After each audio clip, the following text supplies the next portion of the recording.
اب یہ کہتے ہیں نا جی چاروں امام برحق ہیں، سنے نا آپ نے اکثر، یہ اکثر کہہ رہے ہوتے ہیں جی چاروں امام برحق ہیں، چاروں. ہم کہتے ہیں پانچویں بھی ہیں، امام جعفر جو امام حنیفہ کے بھی استاد ہیں، کہتے ہیں ہاں جی وہ بھی مارے ہی ہیں، پانچوں حق پہ ہیں. تو ان پانچ میں سے چار تو رفع الیدین کرتے ہیں، ایک کی طرف یہ منسوب ہے کہ وہ نہیں کرتے. تو آپ کو چاہیے پھر آپ چار نمازیں رفع الیدین سے پڑھیں، ایک بغیر رفع الیدین کے.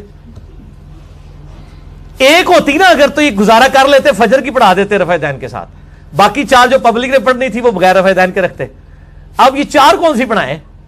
وہ تو ساری پڑھنی ہوتی پبلک نے. تو پریکٹیکلی آئے نا سامنے، بیسیکلی یہ ایک امام کو مان کے باقی چاروں کا انکار کر رہے ہوتے ہیں، سارے اماموں کو نہیں مان رہے ہوتے.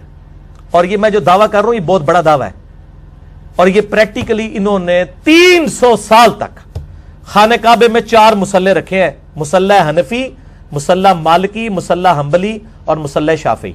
اگر یہ چاروں امام حق پہ تھے اور ان کے ناموں پہ آپ نے یہ بدعت جاری کی کہ خانہ کعبے کی جمعیت کو توڑ کے آپ نے چار مصلے وہاں پہ ڈالے، تو چاروں کو اگر آپ حق پہ سمجھتے تھے تو کسی ایک کے پیچھے پڑھ لیتے نا، نہ حق ہی سمجھتے تھے نا. فروئی اختلاف ہے نہیں مارے، سارے ایک ہی ہیں، چنگے ایک ہے کہ چار مصلے ڈالے ہوئے تھے.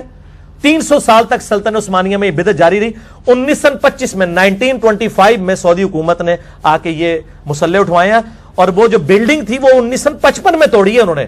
55 تک وہ بلڈنگ میں نہیں توڑ سکے، اس لیے الحمدللہ وہ کلرڈ اس کی تصویریں بھی اویلیبل ہیں، اور وہ پہلے کہیں گھومی ہوئی تھی، میں نے تو اب اتنی عام کر دی ہے کہ آپ بچے کے ہاتھ میں آ گئی ہے. اس میں بھی ہم وہ کلرڈ تصویر ڈال دیں گے. بہرحال میں حمزہ بریلوی صاحب کے جو خلیفہ ہیں نا مفتی امجد علی، جنہوں نے بہار شریعت لکھی ہے، فقہ حنفی کی کتاب، یہ دکھائیں جی.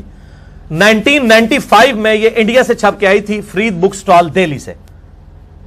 ٹھیک ہے جی، یہ بہار شریعت، یہ مجھے مجبوراً دکھانی پڑ رہی ہے کیونکہ آج والی بہار شریعت میں انہوں نے تھوڑی ڈنڈی مار دی ہے. یہ اندر سے بھی دکھا دیں ان کو پتہ چلے.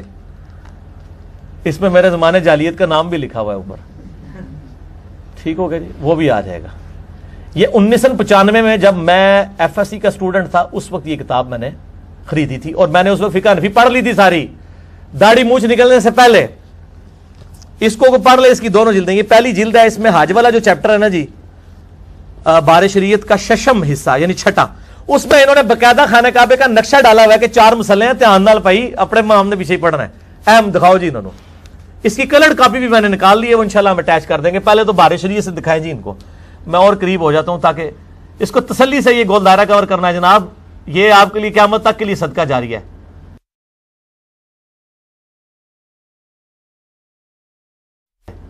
اس کو اس طرح کلوز کریں کہ لوگوں کو پتا چل جائے کہ یہ چاروں اماموں کو تو حق کہتے تھے، لیکن چاروں اماموں کے نام پر ان اماموں کا کوئی قصور نہیں ہے.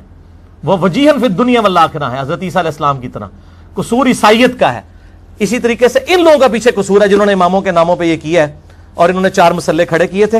یہ میں نے بہار شریعت سے آپ کو دکھا دیا الحمدللہ. اور اب کسی کے پاس کوئی گنجائش نہیں ہے کہ ان چیزوں سے انکار کر سکے.